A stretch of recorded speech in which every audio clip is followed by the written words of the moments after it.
1,00,000 మంది శివభక్తులతో కలిసి మహారుద్రాక్ష పూజలో పాల్గొనండి. వెంటనే కాల్ చేసి మీ పేరును నమోదు చేసుకోండి.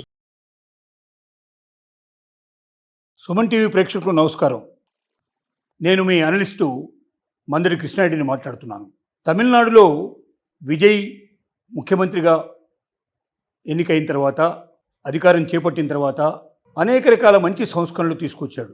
ఇది అర్లీ టైం అయినప్పటికీ నెంబర్ 1 ఏంటంటే లంచగొండితనాన్ని రూపుమాపడానికి 1000 రూపాయల కన్నా ఎక్కువ ఎవరైనా లంచం అడిగితే దాని ఆధార సహితంగా చూపించగలిగిన వాళ్ళకి 1,00,000 రూపాయలు బహుమానంగా ఇస్తానని చెప్పి ప్రకటించడం జరిగింది. దీనివల్ల లంచం అడగడానికి భయపడే పరిస్థితి వాళ్ళ అక్కడున్న ప్రభుత్వ ఉద్యోగులకు జరిగింది. చాలా వరకు లంచం తగ్గిపోయిందని, దాని ఫలితం బాగా ఉపయోగపడుతుందని వార్తలు వస్తున్నాయి.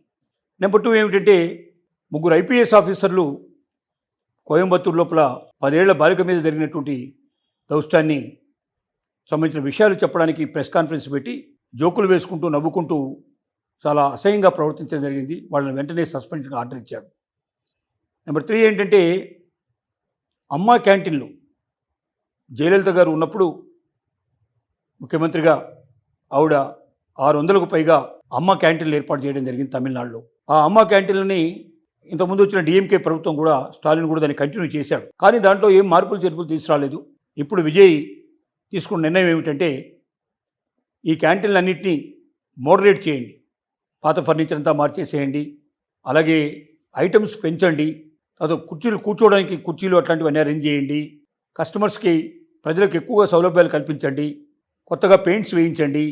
కానీ ఎక్కడ మన పార్టీకి సంబంధించిన గుర్తు కానీ మన గురించి గొప్పలు చెప్పుకోవడం కాకుండా ఉన్నదాన్ని ఉన్నట్టుగా ప్రజలకు ఇంకా మేలు ఎక్కువ జరిగేట్టుగా చూడమని చెప్పి ఆర్డర్ ఇవ్వడం జరిగింది. ఇది కూడా ప్రజలందరూ కూడా చాలా మెచ్చుకోగలిగే పరిస్థితి ఏర్పడింది. ఇలాగా అతను చేపట్టిన సంస్కరణలు, ఇచ్చిన ఆదేశాలు ఏవైతే ఉన్నాయో ఇవన్నీ చాలా బాగా ఉపయోగపడుతున్నాయి. ఇదంతా ఒక ఎత్తు అయితే, రెండవది ఏమిటంటే ఇప్పుడు అతని అస్తిత్వానికి ఒక ప్రమాదం ఏర్పడింది.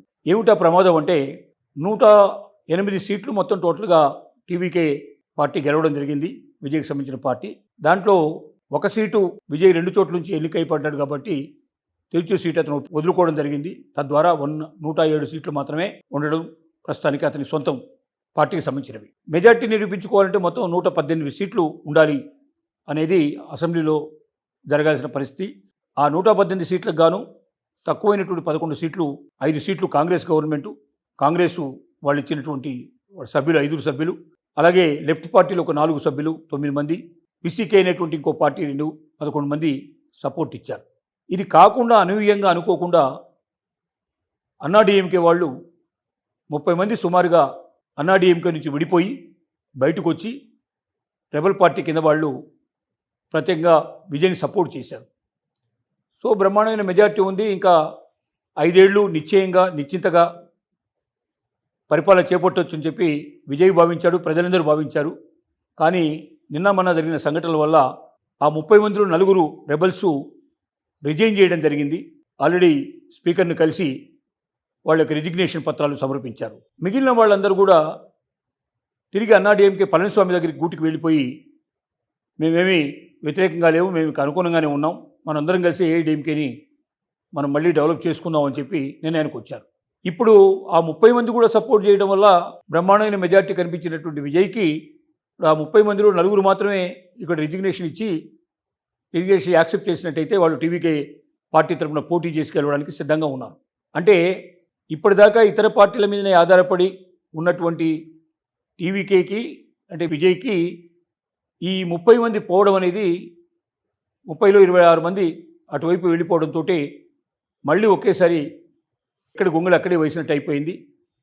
ఈ కాంగ్రెస్ ఒకటి తప్ప లెఫ్ట్ పార్టీలు కానీ వీసీకే పార్టీ కానీ సపోర్ట్ చేయడానికి కారణం ఏంటంటే స్టాలిన్ భిక్ష పెట్టడం జరిగింది. డిఎంకే పార్టీ వాళ్ళు ఏఐడీఎంకే రాకుండా చేయాలనే ఉద్దేశంతో విజయ్కి సపోర్ట్ చేశారు. ఇప్పుడు ఆ సపోర్టు ఏ క్షణంలో అయినా వాళ్ళు విత్డ్రా చేసుకునే అవకాశం ఉంది. వాళ్ళు విత్డ్రా చేసుకున్నట్టయితే విజయ్ పార్టీ కంటిన్యూ అవుతుందా, మరి సీట్లు బరాబట్గా లేకపోతే అవిశ్వాస తీర్మానం పెట్టి ఎప్పుడైనా అతను తీసేసే అవకాశం ఉందేమో అనేది భయం అందరిలో అలుముకుంది. ఈ భయాన్ని తీసేయడానికి వీలుగా ఈ 4 పోటీ చేయించి గెలిపించడం ఒకటైతే, ఇంకా ఎవరైనా ఏఐడీఎంకేలోకి వెళ్ళే వాళ్ళు మళ్ళీ ఎవరైనా తిరిగి వస్తారని ఆశతో ఎదురు చూడడం, ఈ డిఎంకే పార్టీ మీద ఆధారపడకుండా ఉండగలిగేటువంటి పరిస్థితిని క్రియేట్ చేసుకోవడం అనేది చాలా అవసరం. మరి అప్పటిదాకా విజయ్ పార్టీ కొనసాగుతుందా, విజయ్ ముఖ్యమంత్రిగా కంటిన్యూ అవుతాడా లేదనేది ఒక పెద్ద ప్రశ్నార్థకమైనటువంటి పరిస్థితి ఏర్పడింది. 6 నెలల దాకా అవిశ్వాస తీర్మానం పెట్టే అవకాశం లేదు కాబట్టి 6 మంత్స్కి అయితే గ్యారంటీ ఉంది. ఈ 6 నెలల లోపల మార్పులు చేర్పులు చేసుకోకపోయినట్టయితే ఆ తర్వాత దినదిన గండం నూరేళ్ల అక్షలాగా విజయ్ ముఖ్యమంత్రిగా ఉంటాడా లేక ఏ క్షణంలో అయినా దిగిపోతాడా అనేటువంటి భయం మాత్రం ఆయన అభిమానుల్లో ప్రజానీకంలో పట్టుకుందని చెప్పక తప్పదు.